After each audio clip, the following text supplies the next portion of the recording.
Scary telling. I'm lying in my hospital bed, and the end is near. I can feel it in my bones. The pain is excruciating, and my body feels weak and lifeless. I try to look around the room, but my vision is blurry, and I can't focus on anything. Suddenly, I notice strange, shadowy figures lurking in the corners of my room. I try to scream, but my voice is silenced. The room begins to spin, and the figures close in on me, getting closer and closer until they are face to face with me. Suddenly, everything goes black. When I open my eyes, I'm no longer in the hospital room. I'm in an endless void, surrounded by strange, distorted beings. I feel a sense of fear and dread wash over me as I realize that I'm trapped between life and death. I try to move, but my body feels stuck in place. I can see other beings moving around me, but they look distorted and grotesque, unlike anything I've ever seen before. As time passes, I watch as other beings come and go, some of them disappearing into the darkness, while others seem to be dragged away by unseen forces. I feel a deep sense of despair as I realize that I'm not alone in this place. The fear of the unknown is overwhelming, and I can't shake the feeling that something terrible is about to happen. Days turn into weeks, and I remain trapped in the void, unable to move or communicate with anyone. I watch as other beings come and go, some of them looking like they are in pain or suffering. I try to scream or make some kind of noise, but my voice is silenced. I feel like a prisoner in my own body, unable to escape this in-between world. As time passes, the void begins to take its toll on me. I feel like I'm losing myself, like I'm becoming one of the distorted beings around me. I try to hold onto my humanity, but it feels like it's slipping away. The fear and despair become too much to bear, and I begin to feel like there's no way out of this place. I don't know how long I've been trapped in the void. Time seems to have lost all meaning here. All I know is that I'm stuck, and there's nothing I can do to escape. I feel like I'm on the brink of insanity, like I'm going to lose my mind. As the days drag on, I begin to wonder if there's any hope for me. Will I be stuck in this in-between world forever? Or will I eventually be able to move on to the other side?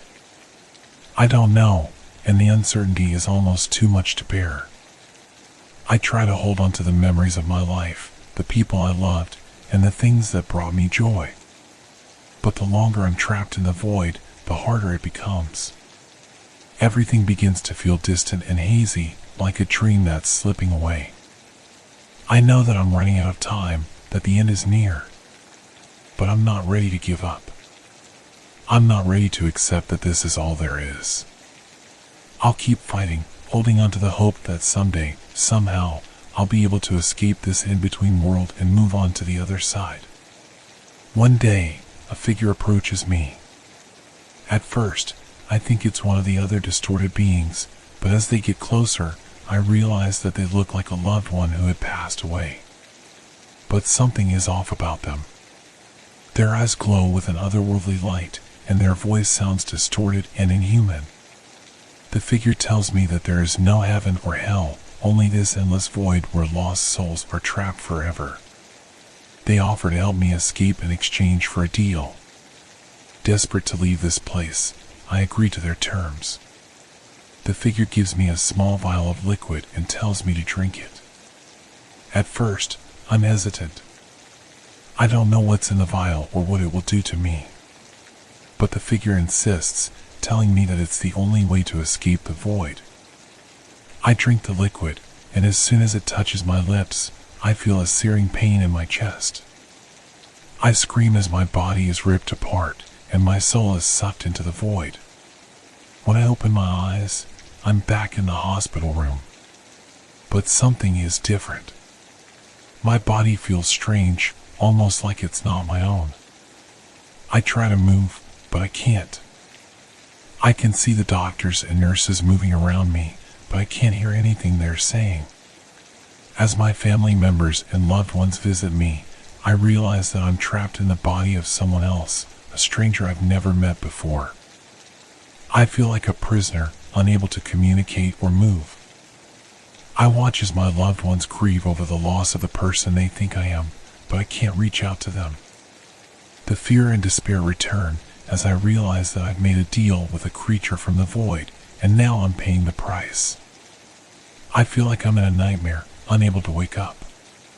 The distorted beings from the void seem to follow me, lurking in the corners of the hospital room. As time passes, I begin to feel like I'm losing my grip on reality. I'm not sure what's real anymore, or if anything matters. The fear and uncertainty are almost too much to bear. I begin to wonder if I'll ever be able to escape this nightmare. But despite everything, I refuse to give up hope. I'll keep fighting, holding on to the belief that someday, somehow, I'll be able to escape this new body and find my way back to where I belong. As time passes, I struggle to adapt to my new body. It feels strange and foreign, like I'm wearing a suit that doesn't fit. I watch as my loved ones visit me, but I can't communicate with them. They talk to me as if I'm the person whose body I'm inhabiting, but I'm not. I'm a prisoner in someone else's skin. The fear and despair return as I realize that I'll never be able to escape this new body. I'm stuck here, forever trapped in this in-between world. I feel like I've lost everything, my identity, my humanity, and my hope. As the days turn into weeks, I begin to feel like I'm losing my mind. I try to hold on to my memories, to remember who I am and where I come from. But everything feels distant and hazy, like it's slipping away. The distorted beings from the void continue to follow me, lurking in the corners of the hospital room. I feel like I'm never alone, like they're always watching me, waiting for me to let my guard down.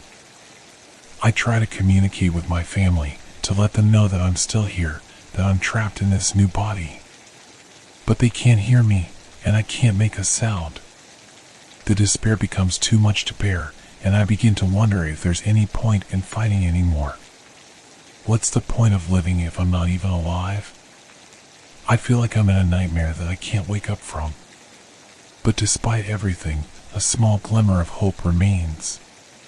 Maybe someday, somehow, I'll be able to escape this new body and find my way back to where I belong. Maybe I'll be able to find a way out of this in-between world and move on to the other side. As time passes, I try to hold on to this hope, to use it as a beacon in the darkness. But the fear and uncertainty remain, and I'm left wondering if I'll ever be able to escape this nightmare. I remember the day the red star appeared in the night sky. At first, I thought it was just a regular star. But as I gazed up at it, I felt a strange pull, like something was calling to me. It was a feeling that I couldn't shake. As the days went on, I began to notice changes in myself. I felt restless and couldn't sleep at night. My mind was filled with thoughts of the red star, and I couldn't focus on anything else. It was like an obsession had taken hold of me. I wasn't the only one who had been affected by the red star. People all over the world had started to behave strangely. They were filled with a desire to spread the red star's influence and to convert others to its cause. The government tried to contain the outbreak, but it was too late. The madness had spread like a virus, and the infected were everywhere. They roamed the streets at night, searching for others to infect. I knew I had to protect myself. I stayed inside as much as possible and tried to avoid looking at the night sky. But even that wasn't enough. I could feel the red star's pull, calling to me even from inside my own home. It was a feeling that I couldn't ignore. One night, I gave in and looked directly at the red star. It was like looking into the eyes of a demon. I felt myself being consumed by the madness, and I knew that I had become one of the infected. The red star had taken hold of me completely. I couldn't think of anything else but spreading its influence. I roamed the streets at night, looking for others to infect. I spoke in hushed whispers of the power the Red Star possessed, of the great things it could do if only people gave themselves over to it completely. I knew what I was doing was wrong, but I couldn't stop myself. It was like I was no longer in control of my own mind. The Red Star had taken over completely. I'm not sure how long I roamed the streets like that. It felt like an eternity, but it couldn't have been more than a few days. Eventually, I was found by a group of survivors. They had seen the Red Star's influence before and knew how to fight it. They took me in and explained what had happened to me. They told me about the Red Star's power and how it could take hold of people's minds. They told me that the only way to stop the madness was to destroy the eyes that had seen the Red Star. It was a difficult and dangerous task, but I knew it was the only way to stop the Red Star's influence. Together with the other survivors, I set out to hunt down the infected and take out their eyes. But it was a gruesome task, and not everyone made it out alive. I saw things that I will never be able to forget. But in the end, we succeeded in stopping the Red Star's influence and saving what was left of humanity. Even now, years later, I can still feel the pull of the Red Star. It's like a constant reminder of what happened, and I know that I will never be able to forget the horror that it brought. After the initial outbreak, a group of survivors banded together to fight back against the infected. I was part of that group, and we knew that the only way to stop the madness was to destroy the eyes that had seen the Red Star. We called ourselves the Resistance, and we set out to hunt down the infected one by one. It was a dangerous task, and we had to be careful not to get caught. The infected were ruthless and would stop at nothing to spread the Red Star's influence. We knew that we couldn't take any chances. The infected were everywhere, and we had to be vigilant at all times. We patrolled the streets at night, looking for any signs of the infected. We had to act fast, taking out their eyes before they could infect anyone else. It was a gruesome task, and not everyone in our group was up for it. But we knew that it was the only way to stop the Red Star's influence. We had to be brave and put our own safety on the line to protect the rest of humanity. We quickly realized that the infected were not going to go down without a fight. They were determined to spread the Red Star's influence, and they would do anything to achieve their goal. We had to be ready for anything, and we had to work together if we were going to survive. One night, we were ambushed by a group of infected. They came out of nowhere, attacking us with ferocity. We fought back as best we could, but we were outnumbered and outmatched. In the end, we lost several members of our group. It was a devastating blow, but we knew that we had to keep going. We couldn't let their sacrifices be in vain. We had to keep fighting, no matter what the cost. As we continued our mission, we became more and more desperate. The infected were everywhere, and we didn't know who we could trust. We had to be careful not to let our guard down, even for a moment. Despite the dangers, we continued to press on. We knew that we were doing the right thing, and we had to see it through to the end. We couldn't let the Red Star's influence win. Slowly but surely, we began to make progress. We took out the infected one by one, destroying their eyes and stopping the Red Star's influence. It was a difficult and dangerous task, but we knew that it was the only way to save what was left of humanity. In the end, we succeeded in our mission. We had stopped the Red Star's influence and saved what was left of humanity. But even now, years later, we are forever haunted by the horror that we had to endure. We know that the Red Star is still out there, waiting for someone else to look at it and start the cycle of madness anew. But we are ready for it. We are the Resistance, and we will do whatever it takes to protect humanity from the Red Star's influence. After the Resistance succeeded in stopping the Red Star's influence and saving what was left of humanity, we thought that the nightmare was finally over. But we were wrong. The horror that we had endured would haunt us for the rest of our lives. We couldn't escape the memories of the infected, the madness, and the gruesome task we had been forced to undertake. We knew that we had done the right thing, but it came at a great cost. We had lost friends and loved ones, and we had seen things that no one should ever have to see. Even years later, we could still feel the pull of the red star. It was like a constant reminder of what had happened, and we knew that we would never be able to forget the horror that it brought. We tried to move on with our lives, but it was difficult. We knew that the red star was still out there, waiting for someone else to look at it and start the cycle of madness anew. We had to be vigilant, always on the lookout for any signs of its return. But even as we tried to put the past behind us, the red star continued to haunt us. We would see it in our dreams, a bright red light that filled us with dread. We would wake up in a cold sweat, unable to shake the feeling that something was coming for us. We knew that we couldn't let our guard down. We had to be ready for anything, no matter how unlikely it seemed. We continued to patrol the streets at night, looking for any signs of the infected or the red star's influence. As the years went on, we began to realize that the red star was not going away. It was like a constant presence in our lives, always there in the back of our minds. We knew that we could never let our guard down, no matter how much time had passed. We tried to warn others about the dangers of the red star, but most people didn't believe us. They thought that we were crazy, that the red star was just a myth. But we knew the truth. We had seen what it could do, and we would never forget. Even now, as I sit here writing this, I can feel the pull of the red star. It's like a constant reminder of what happened, and I know that I will never be able to forget the horror that it brought. But even though we had been through so much, we knew that we were lucky to have survived.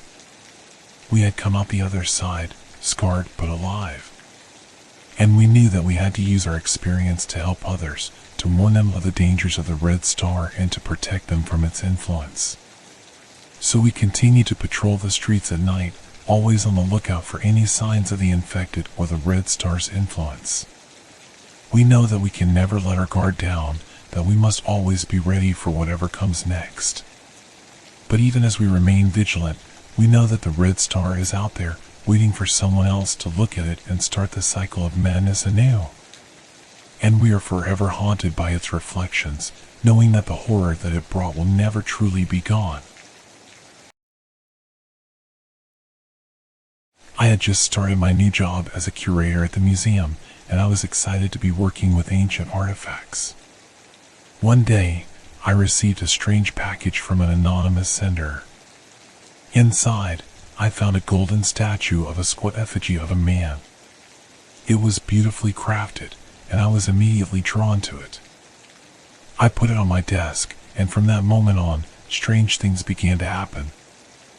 I started having vivid dreams about the statue and the villagers who worshipped it. They were chanting in a language I couldn't understand, and their eyes were dark and ominous. I woke up drenched in sweat, feeling like something was watching me. As the days went by, I became more and more obsessed with the statue.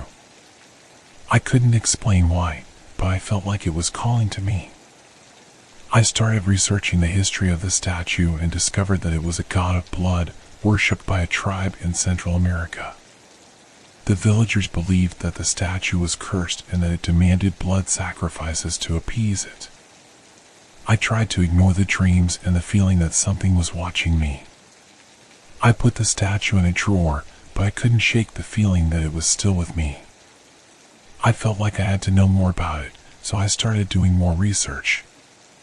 I spent long hours at the museum, poring over books and articles about the statue and the tribe that worshipped it. The more I learned, the more fascinated I became. I started having dreams about the villagers and the statue again, but this time they were more intense. The chanting grew louder, and the eyes of the villagers seemed to follow me. One night, I woke up to the sound of chanting coming from outside my apartment. I got up to investigate and saw a group of people outside, holding the statue and chanting. I tried to shut the window, but it wouldn't budge. Suddenly, the statue started glowing, and the room filled with an eerie light. I was frozen with fear as the statue started to move on its own. It rose into the air and floated towards me. I tried to run, but I was stuck in place. The statue landed on my desk and began to speak. It told me that it was the god of blood and that it needed to be fed. I woke up and the statue was back on my desk. I knew then that I had to get rid of it. I tried to donate it to the museum, but they refused to take it. I tried to sell it, but no one wanted it. I felt trapped, like the statue was controlling me. The dreams continued, and the feeling that something was watching me grew stronger. I tried to ignore it, but I couldn't. I knew that I had to find a way to get rid of the statue before it was too late. Despite my best efforts to rid myself of the statue, I couldn't shake the feeling that it was still with me.